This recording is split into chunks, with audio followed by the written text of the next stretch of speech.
All right, so let's welcome. This is a live stream interview with Bob Stein, who is the grandfather of electronic publishing here in the world beyond. I'm Deanie Gregar. I am the director of the Electronic Literature Lab and also president of the Electronic Literature Organization. And we're here to do really just a loose interview that documents the work that Bob has done with the Voyager company that put out about 75 CD-ROMs and many floppy disks that involve electronic literature and electronic book. Also, Criterion was part of Voyager. So. Yeah, Criterion also. So we're going to document this today, mainly just so we can have something to look back on and for people to study. There's a lot of folks studying the book, a lot of people studying electronic literature, interactive media. So this would be a very valuable research tool for them. So thank you for coming today and doing this with us. My pleasure. So we were just talking about Can I just say that so people know this, that from the very beginning of the interactive work that we did at Voyager, Steve Riggins was with us, and I can't imagine Voyager having done what it did without Steve, who was there from day one till the very end. And Steve is here with us today, so we'll probably pull him up here with us in a minute so he can talk a little bit in the Q&A about his work. And I'm glad you're here, so thank you for being here. And in the audience, we have also the undergraduate researchers from the lab, also Will Lures, who's the electronic literature artist and faculty in the program, and also Nicholas Schiller, who's the associate director of the lab and also faculty in the program. Working with us also is John Barber. He's doing the sound production today. He's faculty in the CMDC program and a electronic literature artist himself. Greg Philbrook is handling the video along with Monica Roth, who's an undergraduate researcher in the lab. So we have a nice team working with us to get this documented, so thank you. Just to start, Bob, can you talk a little bit about the idea behind Voyager and what got you motivated to do that project? And why that title? It was around the time of the Voyager spacecraft, and just, they were exploring space. We were going to explore sort of the new modes of expression that were being afforded by the new technologies that were sort of coming down the pike. My background was in university was in psychology and teaching. I was always interested in basically how people learn, and I came to a sort of choice point in my life where what I had been doing till my early 30s, I stopped, and then it was that great thing. I had nothing to do, so I spent my nights working. I had 3 children then. I spent my nights working as a waiter, and my days I would spend in the library reading. And I started reading about what they were doing at MIT, at what was now called the Media Lab, then called the Architecture Machine Group. And I just got inspired that it seemed fantastic as a mechanism for teaching. I had one of my 3 kids, a stepson, so I can say this, astronomical IQ, hated school, and didn't like reading. And I just sort of intuitively understood that actually, it's a good story. I told Morgan one day, he came to me and he said, I really want a model airplane. And I had no money, so I said, great. You go to the library, you learn all about flying airplanes, and I'll get you a model airplane. So Morgan goes to the library, he gets all the books and comes home, and he flips through them and doesn't read them. And I didn't actually get him the plane. But I realized that all Morgan needed was a little animation showing the wind underneath the airplane and making it go up, and he would have, understood it instantly, and it could have gone from there. And so I just got sort of interested in the question of sort of basically reimagining the page as something that wasn't just text and pictures, but was text and pictures with audio and video, which was exactly what you could do in 1980. So you started the company about 1980 then? No, the company didn't get started till 84. 84, okay. That was a watershed year. 84, so much happened in 1984. I mean, the first thing that comes to some folks' minds is the Apple ad. But there were so many other things that happened between that year all the way to even the late 80s. It's funny you say the ad as opposed to the Macintosh. What was the ad? No, but the Macintosh. I The know. reason for the ad though I know. was but it's interesting that people refer to the ad as the breakthrough rather than the computer. But anyway, Yeah, hand in hand. Just But an there's observation. just so much in '87. Then we saw the rise of the standalone software programs like StorySpace, HyperCard. I mean, HyperCard was bundled with the Apple in '87. So all of that was just this watershed period of the '80s, along with your project. Yeah, well, HyperCard was what enabled us to. I mean, when we started Criterion in '84, it wasn't possible to do anything, in my mind, really interesting yet on a computer, and it wasn't until '87 when Apple sent us. It was called Wildcard at the time, and they sent the prototype, and I made some stuff, and.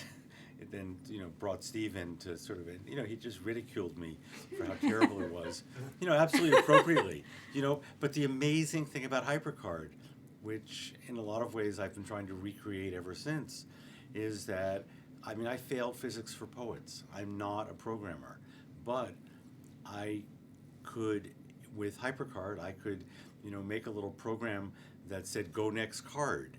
And could build on top of that, and I made something that for me was credible. Steve had to then bang on it for a while to make it something we could actually put out into the world, but the fact that I could do the rough draft was amazing. Well, you built. My exposure to Citizen Kane was through Bob's scripting. Yeah. Because he had a variable called Rosebuzz. And I'm like, what is Rosebuzz? Oh, God. I had no idea what Rosebuzz was. It's like, it's a reference to Rosebud. And then you saw the movie. Yeah. Well, you built a library, and I think the interesting thing is not just the individual objects, but how you envisioned and conceptualized the notion of a reading library that was not a physical space. We said from day one that the goal was to build the Random House of tomorrow. Random House at that time was it was sort of the prestigious big publisher. It included Knopf, and I wanted to be Bennett Cerf. Yeah. But in the future. Yeah. And so you were putting this out. How did you fund this in the beginning? Having running a lab, knowing what it's like to try to put money together to run something. How did you do that? The path was getting interested in all this stuff to landing an amazing gig at Encyclopedia Britannica, where I got to spend a year thinking about their future. And then I took that, a computer scientist named Alan Kay read the paper that I'd written for Britannica, and he invited me to come work with him at Atari. And at Atari, I was the research group, but I really don't code, and so I made my own job, which was aside from working on the encyclopedia project, I used to fly back and forth to New York to where Time Warner, or it wasn't Time Warner, it was just Warner Brothers. Then they owned Atari, because I was trying to explain to the guys on the 75th floor what it was they had bought, because they didn't understand. And one of the guys there. Well, then the whole Pac-Man thing came down, and Warner's fired a lot of people at its home office, including one of its very senior vice presidents, who took his severance pay and became my partner at Criterion, and that was how we funded Criterion. That's great. How did you pick your topics? Pick your titles, because you have such a variety, the Beethoven all the way to what we're showing here at the podium. I think I figured out early on that when you're trying to get people to look at a new form, unless you're going to knock it out of the park with your content, you might as well take old content that in other words, nobody has to wonder, gee, do I want to look at Citizen Kane? Because that's the no-brainer. The question becomes, do I want to look at it in this new form? And it's much easier to get them to fork out the $125, which is what we had to charge for Kane when it first came out. And the same thing happened with the CD-ROM. When we did the first CD-ROM, Beethoven's Ninth was sort of obvious because there was no question that it was worth looking at. And when we started the eBooks, we started with Annotated Alice, Hitchhikers Trilogy, and Jurassic Park, just because we didn't want to. We didn't want to force people to wonder, do I really want to spend $19 for an ebook on something I've never heard of? I mean, ELO is sort of exactly opposite. Yeah. but both are necessary. Yeah. In other words, we weren't really inventing new literature. We were just finding a new way to look at old literature, but somebody has to actually write the new stuff. In my mind, both are necessary. They are necessary. Joanna Drucker came to our conference in Porto a couple of years ago and was walking with me and said, "Oh, I've been part of this organization for many years, and your work still isn't commercial." And I looked at her and I said, "That's not the point of us. We're not the commercial wing of production. I mean, we're experimental artists, and we're always going to be on that edge. And some things may go commercial, but that's not. Our job is to be the canary in the mine." And somebody's got to do that job. So I think our organization is pretty comfortable with that position. Mm-hmm. But you do have folks like, Eric Lawyer worked with you at some point, and his work is highly commercial, Strange Rain and that work. And there you have done work that's experimental in nature. Do you want to talk about some of these? Yeah, but these weren't commercial. No. but they're extreme. But you're selling them. The stuff we do by and large is free. The ELO stuff is easily accessible and doesn't cost any money generally. These become commercial because they are sold at some level, but they're experimental. They are, but the problem was that it's hard to imagine an ecology of literature where people can't pick up the book and look at the pages and decide, do I want to buy this? Yeah. But the problem, of course, with CD-ROMs was that you couldn't do that. We played around. We spent a fair amount of money trying to put into Tower and Borders when it still existed, and Barnes & Noble kiosks where you could browse these things. But it was always kludgy and cumbersome, and it never quite worked. And CD-ROMs were never going to work from that perspective because we never solved the browsing problem. Interestingly, there's also an issue where and I don't think this has been resolved yet, when we first started doing CD-ROMs like the Beethoven, I think if you push all the buttons in Beethoven and listen to everything, 3 hours maybe, something, it's short by reading a book standard, but it's forever from a web perspective.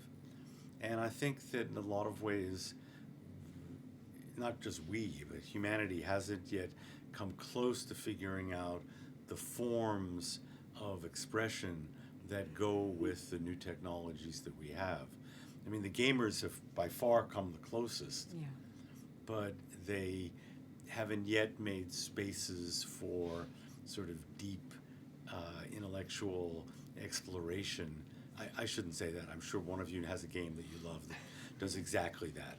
But in the main, I'm on record in print of having said that the future is going to come from the game world, but in my mind, it hasn't yet. Yeah. But it takes a long time. I remember giving a talks in Mexico City once, and I said something and about it's taking time for humans to wrap their heads around new technologies, and some guy said from the audience, he said, "Did you know that printing press is perfected in 1454, but it's not until 40 years later that page numbers started to show up on book pages?" So it took humans 40 years to figure out page numbers. I know, the fact I had given was the 150-year distance between 1454 and the publication of Cervantes, Don Quixote, which is considered sort of the first novel.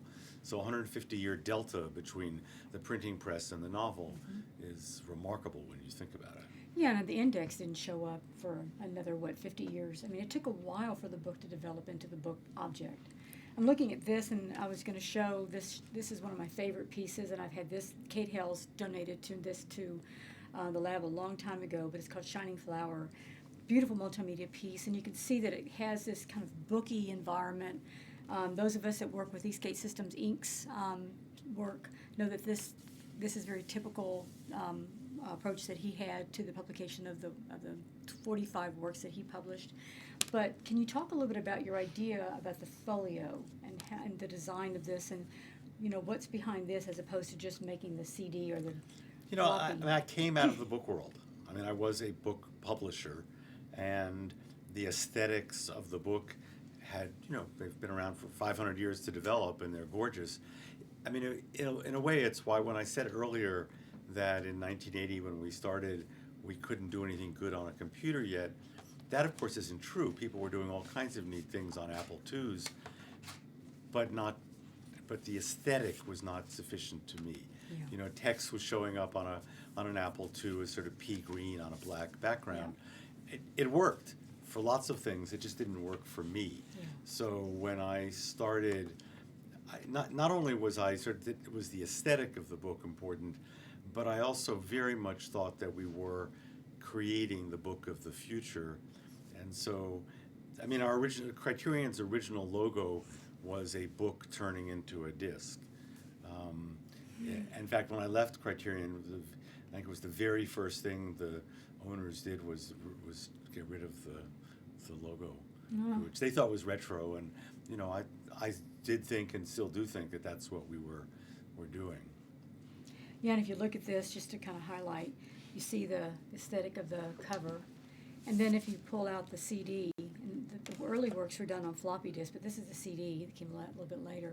But you can see the color matches. I mean, just this whole thing is so beautifully done. You can see this on the computer screen, but it's funny. Just gorgeous. I'm looking at this and I realized that I remember once, within my family, this is a story that often gets told, but we actually lived, for a bunch of years at Voyager, we lived in the building where a lot of us worked.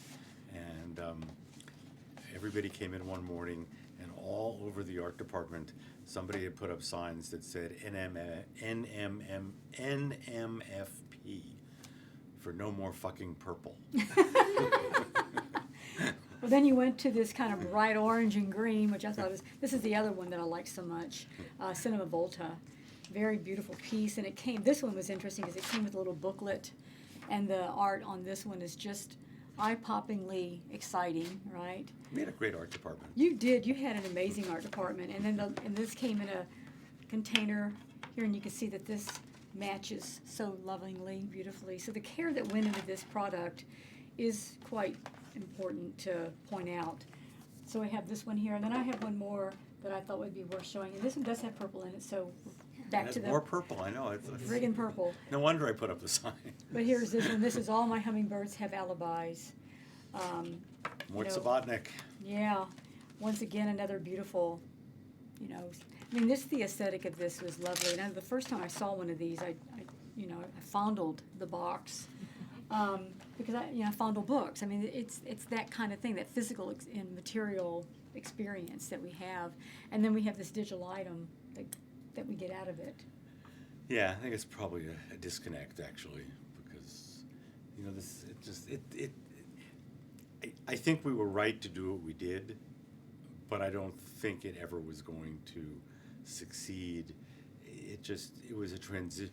CD-ROMs were profoundly transitional. Well, there's a whole lot of us, I know I'm one of them, that think that's one of the best technologies that we had because it's still a physical object. I mean, now everything's in the cloud, so ownership is very spotty. So when you buy a movie from Comcast on demand, do you really own that object? You just spent $17.95 on it. Do you own it? Do you really own the music on iTunes?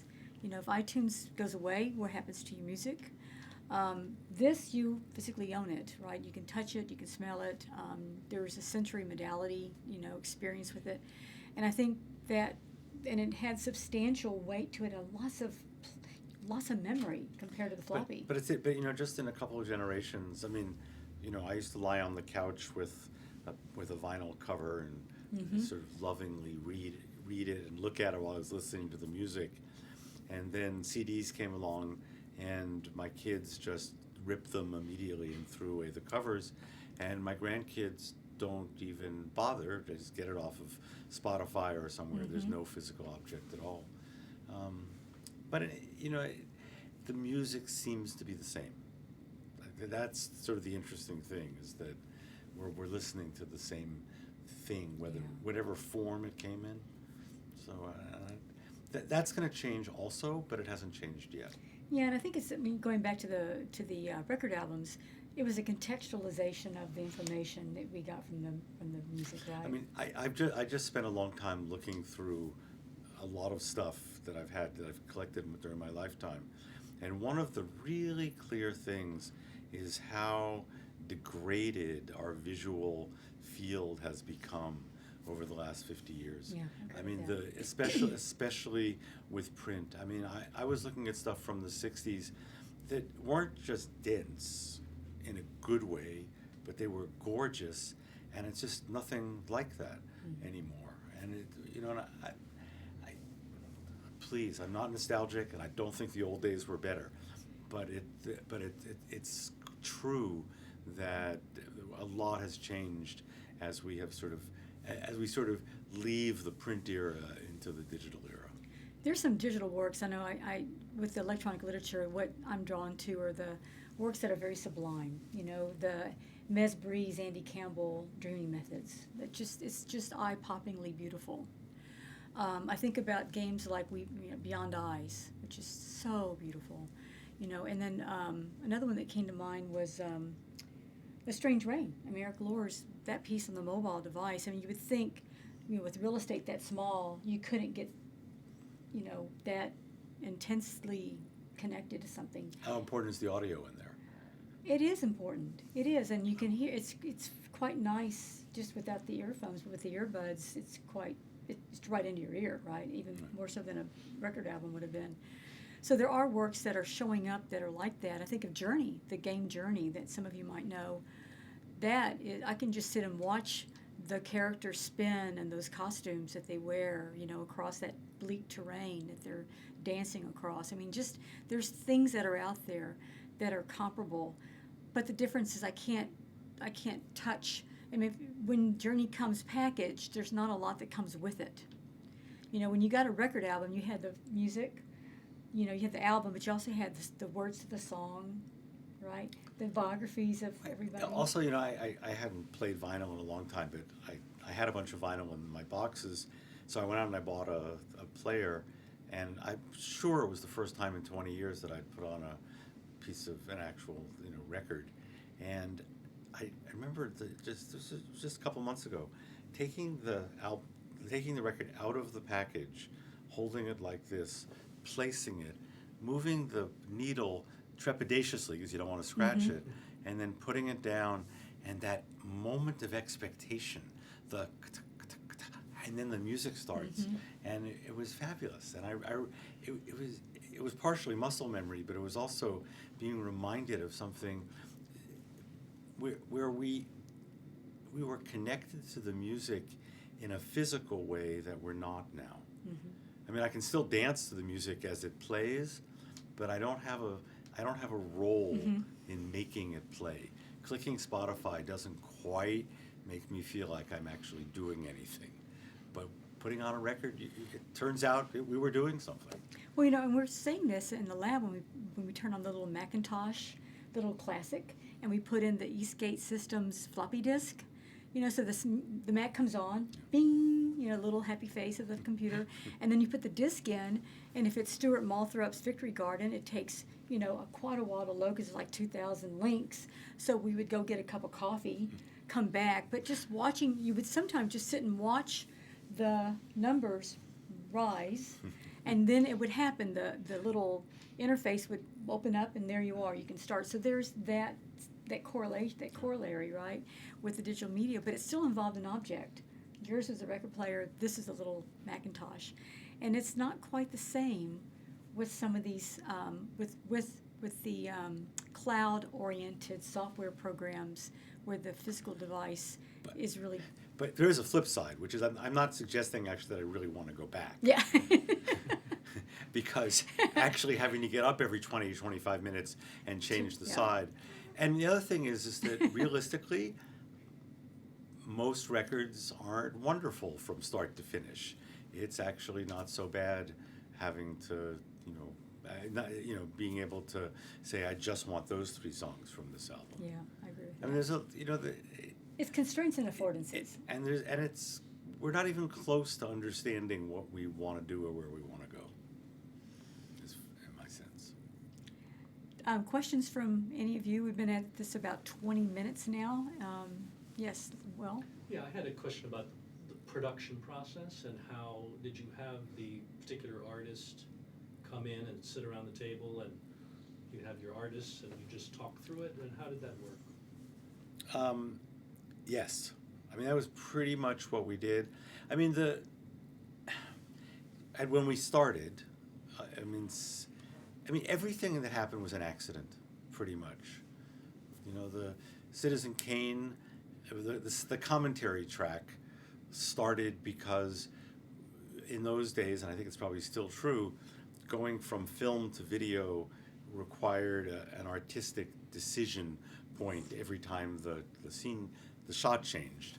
And so when we made the transfer of Citizen Kane and King Kong, we brought Ron Haver, who was the, not curator, but sort of the head of the film department of LA County Museum of Art.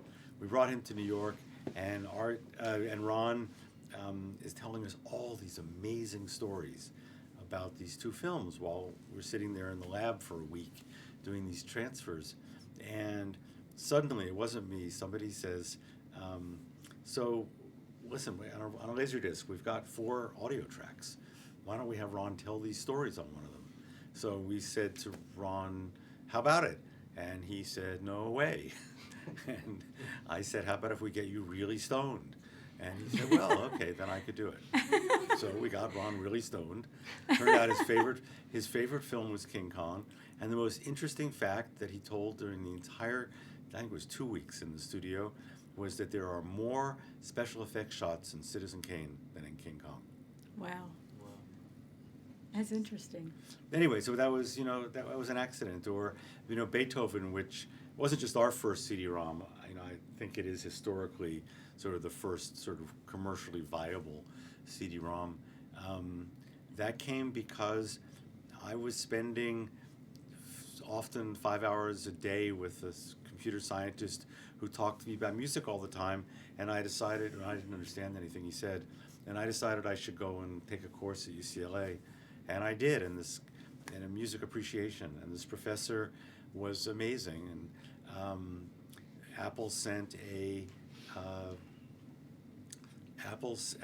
me a prototype of the CD-ROM when it came out, and it was Christmas, the day before Christmas. And on Christmas Day, I took the CD-ROM over to Robert's house, and I said, that class of yours where you give a little lecture contextualizing a piece of music, and then you play all the precursor pieces that gave rise to it, and then you bring out the string quartet, and as they play it, sort of you stop them every few measures and you make a point, and then there's a break, and then the quartet comes back and they play the whole piece, and because of everything you just learned in the last hour, you actually hear the piece in a way that you never could have otherwise. And I said, remember those classes? Well, we could actually reproduce those classes in a published form, and so we did. That was Beethoven. That was Beethoven. Wow. And probably 20% of what we did at Voyager were things where I had these wacky ideas that we could do something interesting, and the rest was mostly people eventually coming to us and saying, I've got something, and it was rarely commercial, but frankly. We did William Gibson, so talk about Neuromancer. I think you did that, and you did also some other Hitchhiker's Guide. Hitchhiker's Guide. Yeah, Douglas Adams was a friend, not a close one, but I knew him well enough so that the eBooks were another thing. Apple sent us a prototype of the first Power Book, and a friend of mine was visiting from Austria. He worked for the National Library of Austria, and he ripped the PowerBook out of my hands, and about half an hour later he comes back, and he's put the first 10 pages, I have no idea where he got the text, the first 10 pages of Paul Bowles' Sheltering Sky Oh, you gotta look into a at that. HyperCard stack. And he held it up to me, and we both looked at it, and we said, oh, we could do electronic books now. And What happened to that? 'Cause that'd be interesting to see. Do you still have that somewhere? oh in a yeah, way? you have the Sheltering Sky? Yeah. No. I'd love to see No, what that it was, looked like. it was literally just 10 pages of Yeah. text. And so we started building it, and then I started licensing titles for it, and it was very interesting. We very consciously went with what I called the boy titles, the Annotated Alice, Jurassic Park, and Hitchhikers. And with Jurassic Park, it was we knew Crichton also, and so he was at Knopf, and I went to him, and he said, talk to my agent, of course, and the agent said, I don't know who owns the rights. Go get it from Random House, Knopf. So I did. And Douglas said, well, I knew Douglas's agent too, and I was Ed Victor, and I was talking to Ed, and Ed said, I don't know who owns it, but get it from us. So in one case we got it from the author, in the other case we got it from the publisher. And what we learned right then and there with electronic rights was whoever raises their hand first basically owns the rights. And Those are good old days, to weren't make they? up to make up for the boy titles, the next three were Susan Faluti's Backlash, Marge Piercy's Gone to Soldiers, and the first and only double feature, which was Neil Postman's Amusing Ourselves Yeah. to Death, which was an homage to Brave New World, and so we included the two together. So what about the experimental stuff? I mean, you said you're being. What if this wasn't experimental? But I all mean, experimental. but I mean, when we were talking about electronic literature, and you were talking about you went with titles that people could recognize. So what about some of the works that were not recognizable? Some of the works that were completely brand new and. I know. So talk about that. We probably sold 50 copies of this. I mean, How many copies did you sell of Jurassic Park? Do you know? 20. I mean, the ebooks were totally one of those weird things that somebody let me get away with doing. That there was no possibility that reading on a PowerBook, especially back then when they were that horribly low Yeah. resolution, was going to be good enough to take off. I mean, I remember showing Bezos the first ones. We were at a Stanford publishing course together in '92, just after they came out, and it took him 15 years to perfect. I'm not saying he copied us. That's not the point, but it was way too early. But one of my favorite stories about that moment, because I was just trying to plant a flag. I was just trying to say, someday this is going to happen. And Alan Kay, computers, who, among other things, he's credited with the phrase personal computer. And he had this concept of the Dynabook, which was sort of this all-powerful pad-like computer that you carried around with you. And Alan called me up and he said, these ebooks you're doing, they're not uninteresting, which was from Alan was an amazing compliment. And he said, why don't you go to all your friends in the publishing industry, have them give us a couple of $1 million, literally a couple of $1 million, and we'll build the Dynabook. Which the Dynabook, just to explain, everything you like about the iPad, but in a system which is open and not closed. Yeah. So this was 1992, and I went to all of my friends in the publishing industry, and they all laughed at me. I mean, it's like conceptual. It's not that they couldn't imagine it. The biggest problem they had was they couldn't imagine a consortium. They couldn't imagine actually cooperating with each other to do something. What about iBooks today? Do you read iBooks? Do you have an iPad? Do you? Yeah, Kindles my or- feeling is that they're fine. I prefer to read electronically because I like to underline and I like to write notes, which I never liked. I mean, I grew up at a time when you weren't supposed to write in the book, so I grew up feeling badly every time I would write in the margin of a book, and I never felt badly. I remember this was fantastic. The very first time I was reading one of our ebooks on a plane, and I suddenly went to underline something, and it just felt so good. But anyway, I prefer reading electronically, but I'm very aware of the fact that it's plateaued. That it's somewhere in 30, 40, 50, somewhere under 50% of people, especially younger people. My generation sort of has gone to large ebook reading because you don't have to carry them, and also they're easy to read.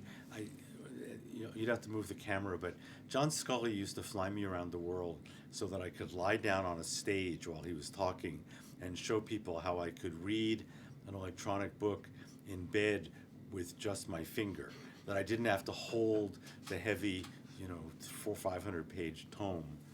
But what's interesting is the publishing industry walks around sort of patting itself on the back saying, "Phew, this ebook stuff, it's not going to take away they don't make any money on ebooks, but they make money on print books. Our bottom line is going to be okay." The reality is that the only reason it's plateaued is because the affordances of ebooks today are only interesting to about 40% of the people.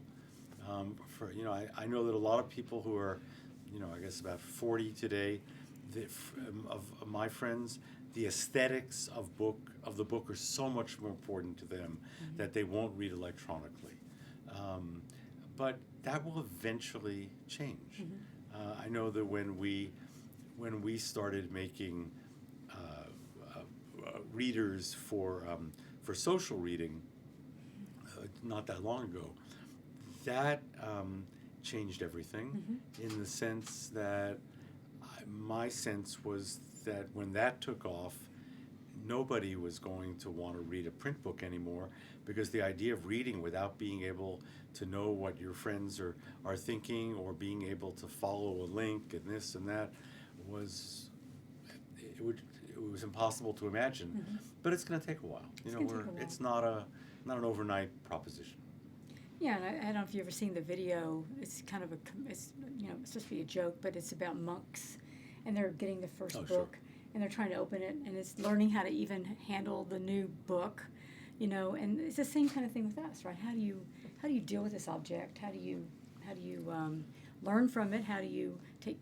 Now we're talking about preserving it. I'm saying something a little different. I think it's not that I think people are having trouble learning how to use it.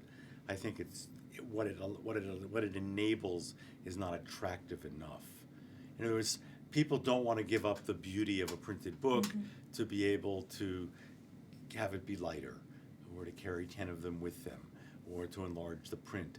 A lot of things that appeal to older people for good reasons. But I remember for me, the day I sort of completely changed part of my attitude about where I was reading, I was on a plane back from Amsterdam, and I had a pirated copy of a John Updike book. It was Rabbit Run, and I had loaded it into my Kindle or whatever. Not a Kindle, I hate Kindles. The Kindle reader on my iPad. And I went to underline something, and I went, wait a minute, I stole this.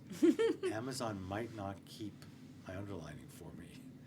And I wouldn't read it anymore in that form, and I've never done that again because I liked my underlinings to be there. That's funny.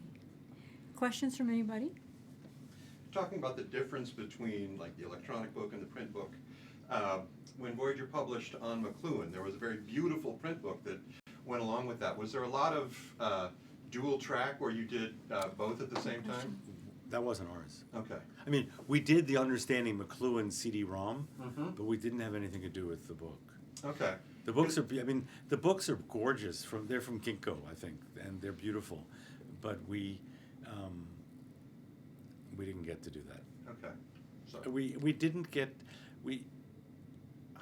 I don't think we published maybe one or two books with the UCLA Roundtable or something, but we stayed away from that pretty much. I got my printing chops from there. from the packaging.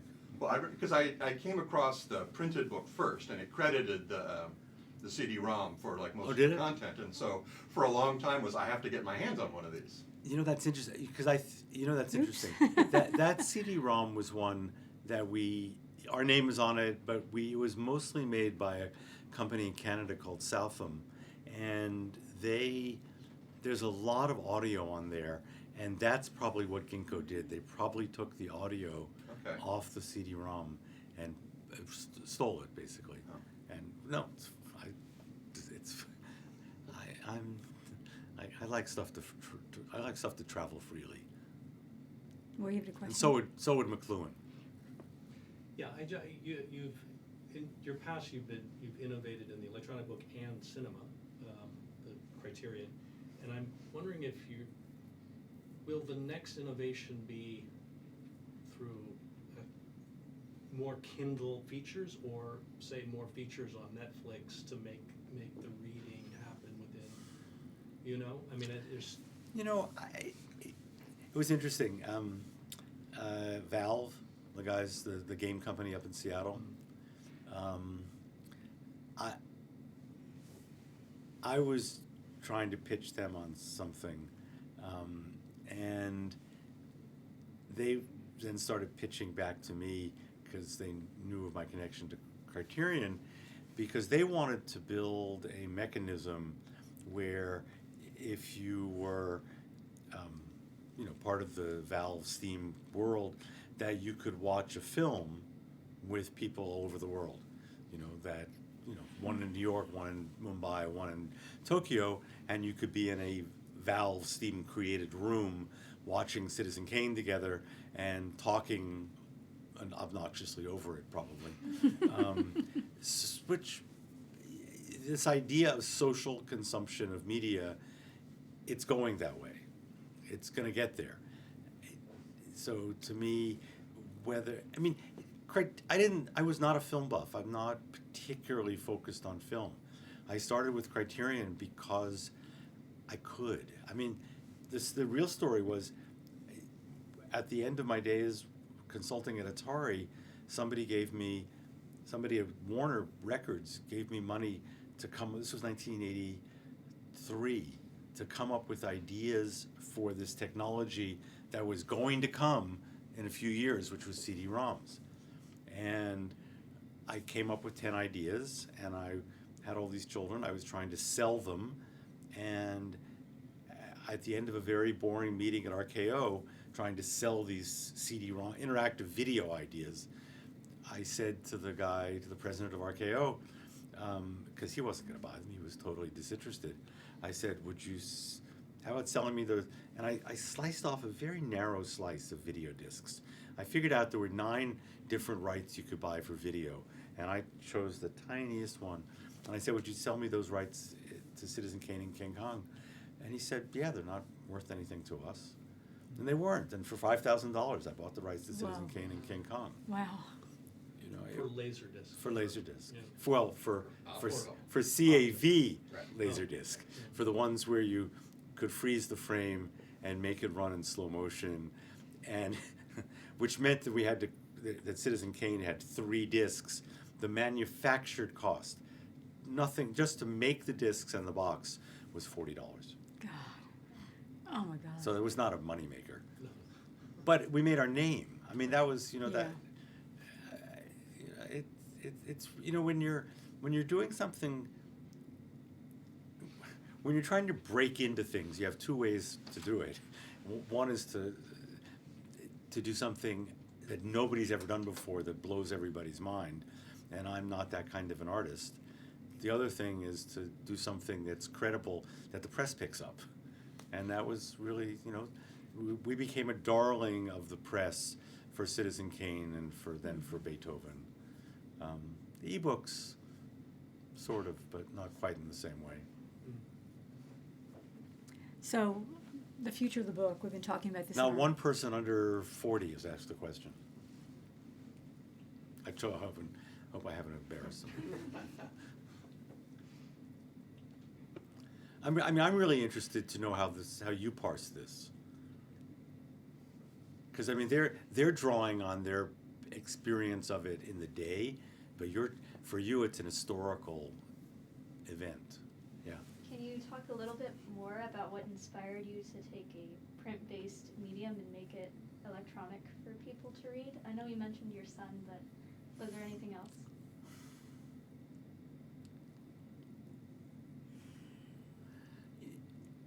I've never quite thought about this in quite that way. Thank you for the question.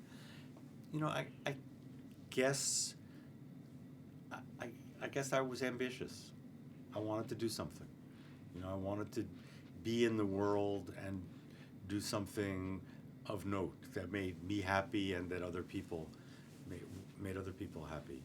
And ego-driven, I guess, is the best answer.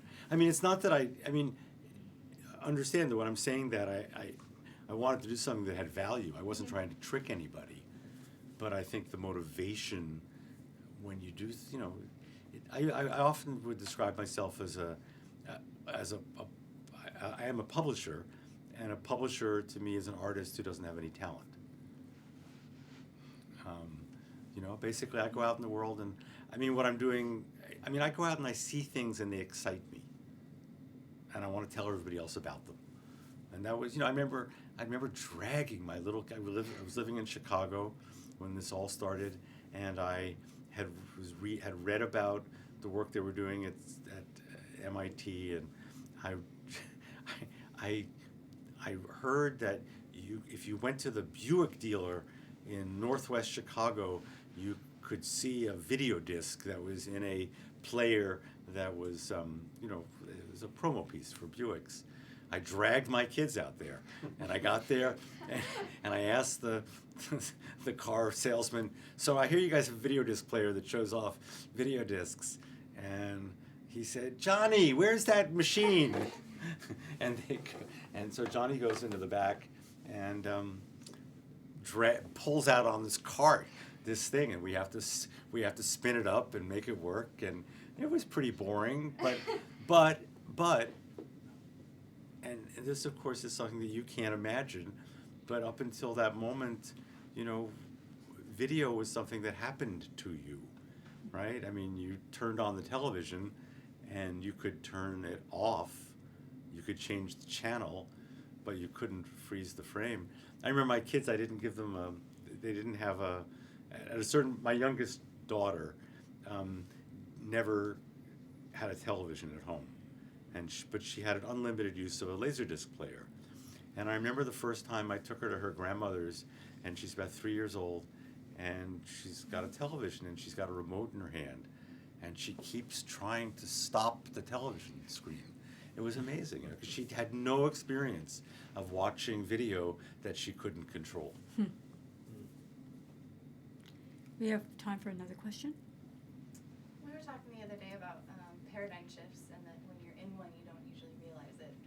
You were clearly at the ground level of this transition. Did you know that you were doing something significant at the time when you were doing it, or were you just doing it? The honest answer? Yeah. Because, first of all, where I had come from was being a very left-wing radical trying to change the world. So the idea of changing things was something I was very comfortable with. And it turned out that this is very interesting. I remember when I was at Atari, I would write these memos for Alan, and my favorite thing on my wall, it's a 10-page memo I wrote to Alan about the Encyclopedia project, and this is $1 billion project we were trying to pull off. It was never going to happen. And Alan writes on the cover of it, just do it. And I tried to understand what is it about, what's different about me than all the other people who are sitting here at Atari in this research lab. And I realized that because of my sort of political, Marxist background, the idea of looking out at the future in terms of decades, look forward 50 years, look forward 100 years, that I was really comfortable with that. And the thing about people like Alan, and it's not like me, but Alan or Negroponte or Ted Nelson, Doug Engelbart, these guys were true visionaries who they were focused so much further than I could see and that people normally can see. And so, but I was always aware of being in a space of being part of a group of people who were trying to invent the future. And, I was lucky enough to sort of figure out a way that I could do it for a long time. It was a lot of fun. Yeah, I can tell you how I got involved. It was November, December '87. Bill Atkinson came to the Los Angeles Macintosh Group, which I was an active member in, to show off HyperCard. And part of the Dog and Pony show was Bob. Now we were in the LA DWP auditorium, which held like 600 people. I was halfway back, and here is this man on stage with a 9-inch Macintosh and a 13-inch color screen. I couldn't see what was going on, but I got it. It was like, wait a minute, he's indexing 54,000 images on a computer in 1987 that was just, unheard of. And so when I got the call, from our president saying like, hey, this guy wants someone to work with him, I was like, absolutely. Steve was in high school then. Oh, wow. Well, no, I was out of high school. Were you right? Yeah, no, I was so it was interesting. I was going to community college. Community college. And Voyager was my university that paid me to go to university. I've got to tell you, Steve mentioned the small screen. One of the best Bob and Steve stories ever was when Steve Jobs called up and wanted Beethoven. He wanted to see Beethoven, and we were so excited, needless to say. And we get up there, and please tell me if I've got this wrong, but he wants us to show it. It's at Next computer, right? And Next has, I don't know, it was 5K or whatever. It was an unbelievably high-resolution screen. And we had brought our Macintosh computer, but we hadn't brought a monitor. So he has us hook it up to the Next, and our HyperCard stack, which was made for a 600 by 400 screen or 640 by 400, 512 by 340, yeah. shows up as a postage stamp in the upper right-hand corner of the Next screen, and Jobs takes one look at it and walks out of the room. Well, that wasn't the best part of the story. Okay, please. The best part of the story was that this was in a conference room, and they put the computer 3/4 of the way down the table with Jobs at the end of the table. So it was literally a pixel. I couldn't see it, and I was sitting next to it. It was a great meeting. We didn't get anywhere. Any other questions before we stop? All right, so. I actually, I don't have the question, but I'll just say what I'm thinking out loud. And at a certain point you realize that that for you looking at what I did must be like me looking at what my grandfather did in 1928. It's all black and white, and it's the jumpy motion. It's nothing. And I can't imagine what it's like for you to try to look back at what we did. And I would give anything to be able to wear your glasses. What's your response to that? I mean, you see old tech every day in the lab. That's true. You guys are unusual in that sense. Yeah. Do you think it's weird? I think it's kind of cool because it's like I'm looking into a world that I totally missed out on and know pretty much nothing about. So it's actually very interesting. I don't find it boring. I think it's a little different for me because I'm one of the older students in the lab. I'm 30. So I still remember a lot of the old technology and the old computers and CD-ROMs for some of these things and things my parents had. My dad was really geeky, so we had a lot of that new stuff available to us. So I still remember going through a lot of that older tech, and it still feels very comfortable for me. But I think a lot of the other students in the lab get a little excited about it because it's new. Yeah, I don't think it's boring. The old Right. stuff, it just looks to me old, and I don't. You know, it's like when you guys had left, but I actually got something running from about 14 or 15 years ago, and I teared up. You know, it's not. It's Look just at my world. Anyway. But But the thing that's missing is the forward context. You know, when we were doing it, I didn't know what I was doing. You know, course. but what I knew is I hadn't seen it before. Right. You know, and the context of coming, like you said, from a black and white screen or whatever, moving to the next step was big. QuickTime was huge. Yeah. We were doing, you know, when we did the first QuickTime that was 160 by 120, we chose to go 10 frames a second because we valued the audio more than the video. Mhm. And we only had the CD-ROMs of those days would only allow you to play 150 kilobits per second, but effectively it was only 90 kilobits per second, 90K. So that's far less than most JPEG images today. And we were not allowed to go over that, and the audio took 22K of that. So we had to make all these technical decisions about how do you get video into 65 kilobits per second, and it looked terrible by today's standards. You'd look at this, go, what is going on? When we saw it, we were like, this is moving. Look how this It moved. Well, the thing that I find interesting, because I do a lot of curated shows of this older work, and people are fascinated by the 8-bit technology. I mean, there's a real love for retro right now. So 8-bit music, 8-bit, There's a lot of 8-bit composers. a lot of 8-bit composers, but 8-bit vision, all the visual stuff, all of that was very, even the jerky motions. I mean, Shining Flower is not a smooth movement; it's very jerky. But people really today, the students that I've taught electronic literature to, and maybe Will can speak to this too, they're fascinated by this early technology. And it's not that they know where it came from or where it's headed, but in that context, this is very interesting. It's very cool. It's very different. It's very new. It's aesthetic. I mean, there is an aesthetic to that. The aesthetic is hard to cap. My best thing about the aesthetic was I photographed, remember, when Pedro came in to the office yelling at us because we had ruined his title.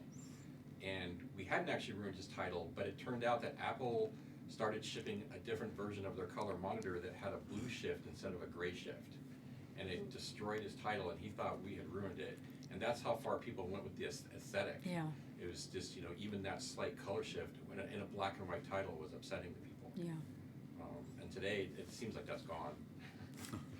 It is interesting that, just thinking about my video past 20, 30 years, that you kept trying to get that high def, like the greater pixels and I think you were probably in Voyager trying to figure out how to maximize given the constraints. But now that we have HD everything, it almost seems like it's not necessarily nostalgia, but it's something about breaking things down so that we can do something that is not just full frame everything, And I think that's where some opportunities are. Again, it's not nostalgia, it's more of thinking of what this space can do. I like constraints. I Yeah. think constraints are interesting. Just doing experimental work where you sort of don't have constraints has value, but you don't have to work as hard. Yeah. There's no problem solving. With constraints, you're problem solving and you get a lot of creativity out of that process. And when you have that open world, then it takes that level away. One of my this isn't exactly a constraint, but I remember when we were doing the iBooks, I would come in every morning, and Steve wasn't the principal programmer on that, but a guy named Colin Holgate was, and I would come in every morning, and Colin would very proudly show me some new button that he had made that he had put on the page, and I would say, Colin, that is really fantastic functionality, but the page has to have nothing on it. Nothing. And we would then spend the entire morning figuring out how do we hide that feature so that it's actually still accessible but doesn't ruin the page. And that was I liked that constraint of making the book beautiful. One of the things we say in the lab is that we teach in the program is that anybody can do something with the affordances. Only geniuses know what to do with the constraints. And that's why we like people like Dina Larson, folks like that who could take a glitch and turn it into her art.